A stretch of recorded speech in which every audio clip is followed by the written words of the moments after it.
ہم نے بعض ایسے نام نہاد لوگوں کو دیکھا ہے کہ بھینس کی قربانی جائز نہیں ہے۔ منڈی میں جا جا کر لوگوں کو یہ کچھ نام نہاد اسکالر بتا رہے ہیں۔ دیکھیں، بھینس اور کٹے کی قربانی کے حوالے سے پہلے ہم قرآن مجید، پھر کتب تفاسیر، کتب لغات، جلیل القدر تابعین، کتب احادیث، صحابی رسول حضرت علی رضی اللہ عنہ سے اس بھینس کٹے کی قربانی کے جائز یا ناجائز ہونے کے بارے میں تذکرہ کرتے ہیں۔ قرآن مجید سورۃ الحج کے آیت نمبر 34 میں اللہ تعالیٰ نے ارشاد فرمایا، وَلِكُلِّ أُمَّةٍ جَعَلْنَا مَنْسَكًا لِيَذْكُرُوا اسْمَ اللَّهِ عَلَىٰ مَا رَزَقَهُم مِّن بَهِيمَةِ الْأَنْعَامِ، اور ہم نے ہر امت کے لیے ایک قربانی مقرر کی تاکہ وہ اللہ کے دیے ہوئے بے زبان چوپائیوں پر اللہ کا نام ذکر کریں جو اللہ نے ان سے انہیں رزق عطا فرمایا۔ تو اس آیت مبارکہ میں ایک لفظ استعمال ہوا، بہیمۃ الانعام۔ بہیمہ کا مطلب ہوتا ہے چوپائے، انعام کا مطلب ہوتا ہے پالتو۔ سورہ انعام میں اللہ تعالیٰ نے ارشاد فرمایا، وَمِنَ الْأَنْعَامِ حَمُولَةً وَفَرْشًا، اور پالتو جانوروں میں سے کچھ وہ ہوتے ہیں جو سامان اٹھانے کے لیے ہوتے ہیں اور کچھ زمین پر بچھے ہوئے، یعنی وہ سامان اٹھانے کی صلاحیت نہیں رکھتے۔ پھر اگلی آیت میں 8 جڑوں کا تذکرہ فرمایا، ثمانیۃ ازواج من الضأن اثنین، بھیڑ میں سے 2، یعنی بھیڑ نر اور مادہ ایک جوڑا ہو، ومن المعز اثنین، بکری میں سے 2، یعنی بکری اور بکرا جوڑا 4 ہو گئے۔ اگلی آیت میں فرمایا، ومن الابل اثنین، اور اونٹ میں سے 2، نر اور مادہ 6 جانور ہو گئے۔ ومن البقر اثنین، اور گائے میں سے 2، نر اور مادہ، یہ 8 جانور ہو گئے کہ جن کو بہیمۃ الانعام کے تحت قرآن مجید نے ذکر کیا۔ اب یہ جو بھینس اور کٹا ہے، یہ ان 8 میں سے کس کی جنس میں شامل ہے؟ تو جلیل القدر مفسرین کرام فرماتے ہیں، یہ جو بھینس اور کٹا ہے جسے عربی کے اندر جاموس کہا جاتا ہے، یہ بقر یعنی گائے کی ایک قسم میں سے ہے، اس کی ایک نوع میں سے ہے۔ جو حکم گائے کا ہے وہی حکم اس جاموس کا ہے، کٹے کا ہے۔ تفسیر ابن ابی حاتم اور تفسیر در منصور کے اندر حضرت لیث بن ابی سلیم سے وہ فرماتے ہیں کہ بختی اونٹ اور اس کے علاوہ جاموس یعنی بھینس، یہ 8 جو نر اور مادے کے جوڑے اللہ پاک نے قرآن مجید میں بیان فرمائے انہی میں شامل ہیں۔ جاموس یعنی بھینس کا ذکر بھی فرمایا، کٹے کا ذکر بھی فرمایا کہ یہ بھی ان 8 جوڑوں میں شامل ہے، ان سے جدا نہیں ہے، ان سے الگ نہیں ہے۔ تفسیر قرطبی کے اندر فرمایا، الجاموس يدخل فی اسم البقر عند العرب، فرمایا عربوں کے نزدیک بقر اس کا ایک نام جاموس بھی ہے، اور جاموس یہ بھی بقر کے تحت بالکل داخل ہے۔ روح المعانی کے اندر بھی فرمایا، الجاموس نوع من انواع البقر، کٹا یہ گائے کی انواع میں سے، اقسام میں سے ایک قسم ہے۔ تو ان کتب تفاسیر سے ہمیں معلوم ہوا کہ یہ جو بھینس اور کٹا ہے یہ کوئی الگ سے ایسا جانور نہیں ہے کہ جس کی قربانی جائز نہ ہو، بلکہ یہ ان 8 جوڑوں میں شامل ہے جن 8 جوڑوں کا تذکرہ سورہ انعام کے اندر اللہ پاک نے فرمایا۔ اور پھر یہ دلیل دینا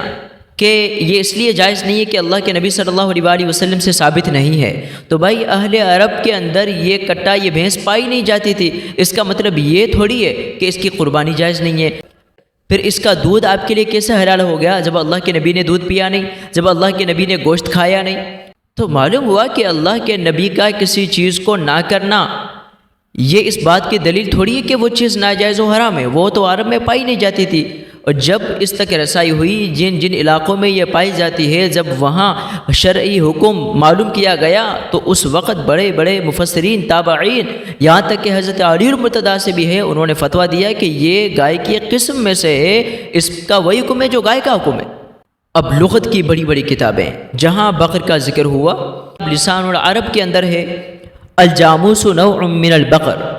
بھینس اور کٹا یہ گائے کی ایک قسم میں سے ہے، گائے کی ہی ایک قسم ہے جاموس۔ لغت کی ایک اور کتاب تاج العروس کے اندر بھی ہے، الجاموس نوع من البقر، بھینس یہ گائے کی اقسام میں سے ہے، ایک قسم ہے اس کی۔ لغت کی کتاب معجم الوسیط کے اندر بھی موجود ہے کہ بھینس ایک پالتو جانور ہے، یہ بھی گائے کے حکم میں شامل ہے۔ القاموس المحیط کے اندر بھی موجود ہے، المفردات میں امام راغب اصفہانی نے بھی لکھا، اور پھر حدیث کی بہت بڑی کتاب مصنف ابن ابی شیبہ کے اندر 10,448 نمبر پر ایک روایت ہے حضرت حسن بصری رحمہ اللہ سے، وہ فرماتے ہیں الجوامیس بمنزلۃ البقر، بھینس یہ تمام احکامات میں گائے ہی کی طرح ہے، جو حکم زکوٰۃ کے معاملے میں گائے کا ہے وہی بھینس کا ہے، اسی طرح سے جو حکم قربانی کا گائے کا ہے وہی حکم بھینس کا ہے۔ امام سفیان ثوری رحمۃ اللہ علیہ اور امام مالک سے بھی منقول ہے، وہ بھی فرماتے ہیں ان الجوامیس من البقر، جو بھینسیں ہیں یہ گائے کی ایک قسم میں سے ہیں۔ ابن قدامہ نے المغنی کے اندر حضرت عطا بن ابی ربا جلیل القدر تابعی ہیں 114 ہجری کے، ان سے بھی روایت کیا کل ما يدخل فی اسم البقر یجزئ فی الاضحیہ ولو کان جاموسا، ہر وہ جانور جو بقرہ کے نام میں داخل ہو اس کی قربانی جائز ہے، اگرچہ وہ بھینس ہی کیوں نہ ہو،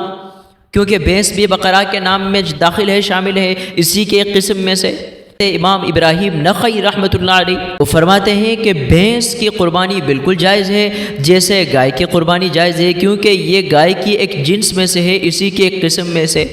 اور موطا امام مالک کے اندر امام مالک رحمۃ اللہ علیہ نے بھی لکھا انما ہی بقرۃ کلھا، یہ جو بھینس ہے یہ کل کے کل گائے کے حکم کے اندر ہے، گائے کے حکم میں جو حکم گائے کا ہے وہی حکم بھینس کا ہے۔ اور مصنف عبد الرزاق کے اندر 6,963 نمبر پر روایت موجود ہے، حضرت امام سفیان ثوری رحمۃ اللہ علیہ وہ بھی یہی فرماتے ہیں کہ بھینس یہ گائے کے حکم میں ہے، جو حکم گائے کا ہے وہی حکم بھینس کا ہے۔ مسند الفردوس کے اندر 2650 نمبر پر ایک روایت ہے حضرت علی المرتضی شیر خدا سے الجاموس تجزئ عن 7 فی الاضحیہ، حضرت علی المرتضی فرماتے ہیں جو بھینس ہے یہ 7 آدمیوں کی طرف سے قربانی میں کافی ہے، یعنی بھینس میں بھی 7 حصے کریں گے جیسے گائے میں 7 حصے کرتے ہیں۔ اگر یہ بھینس کی قربانی جائز ہی نہ ہوتی تو حضرت علی المرتضی یہ فتویٰ کیسے صادر فرماتے ہیں کہ بھینس میں بھی 7 حصے کیے جائیں۔ اور امام احمد بن حنبل سے سوال ہوا اسی حوالے سے، تو امام احمد بن حنبل نے فرمایا کہ میں کسی ایسے اختلاف کو نہیں جانتا کہ جس میں بھینس کی قربانی کو ناجائز کہا گیا ہو یا بھینس کی قربانی کے حوالے سے کوئی اختلاف ہو، میری نظر میں ایسا کوئی اختلاف میں نہیں جانتا، بالکل انہوں نے بھی جواز کا فتویٰ دیا۔ امام ابن المنذر نے کتاب الاجماع کے اندر لکھا کہ پوری امت کے علماء کا اجماع ہے اس بات پر الجاموس نوع من البقر، کٹا بھینس یہ گائے کی ایک قسم میں سے ہے، اور جو حکم گائے کا ہے وہی حکم کٹے اور بھینس کا ہے۔ اور ہمارے جلیل القدر ائمہ اربعہ امام اعظم ابو حنیفہ، امام شافعی، امام احمد بن حنبل، امام مالک، یہ تمام حضرات اس بات پر متفق ہیں کہ اس بھینس کی کٹے کی قربانی بالکل جائز ہے جیسے گائے کی قربانی جائز ہے۔ تو بعض نام نہاد لوگوں کا اس طرح کا ایک اعتراض کرنا کہ بھینس اور کٹے کی قربانی جائز نہیں ہے، اتنے بڑے جلیل القدر تابعین، پھر کتب تفاسیر، پھر قرآن مجید کی آیات، پھر بڑے بڑے جلیل القدر ائمہ مجتہدین، ان کے اقوال، ان کے سامنے ان لوگوں کی کوئی حیثیت ہی نہیں۔ پھر ان کا یہ کہنا ہے کہ بھائی حضور پاک صلی اللہ علیہ وسلم سے ثابت نہیں ہے، تو یہ اصول ہی غلط ہے کہ جو حضور سے ثابت نہیں وہ ناجائز و حرام، بلکہ اصل اصول یہ ہے کہ جس کے بارے میں حضور نے منع نہ فرمایا وہ جائز و حلال۔ تو کوئی یہ ہے کہ ایسی ضعیف حدیث لا کر دکھا دیں کہ جس میں اللہ کے نبی نے اس کی قربانی ناجائز قرار دی ہو، اس کی قربانی سے منع کیا ہو، جب ایسا نہیں ہے اور بعد میں جن علاقوں میں پائی گئی ائمہ اسلام نے گائے کی ایک قسم میں سے مانا، تو پھر کیا تکلیف ہے، کیا حرج ہے اس کی قربانی کرنے میں۔ تو الحمدللہ علی ذالک، ہمارا مسلک وہی ہے جو 1400 سالوں سے چلتا ہوا آ رہا ہے، بھینس اور کٹے کی قربانی آپ بالکل کر سکتے ہیں، اسی لیے پریشان ہونے کی کوئی بات نہیں۔ اتنے سارے دلائل اور کئی دلائل اس پر پیش کیے جا سکتے ہیں، ان کی روشنی میں بالکل جو بھینس ہے، کٹا ہے، اس کی قربانی جائز ہے۔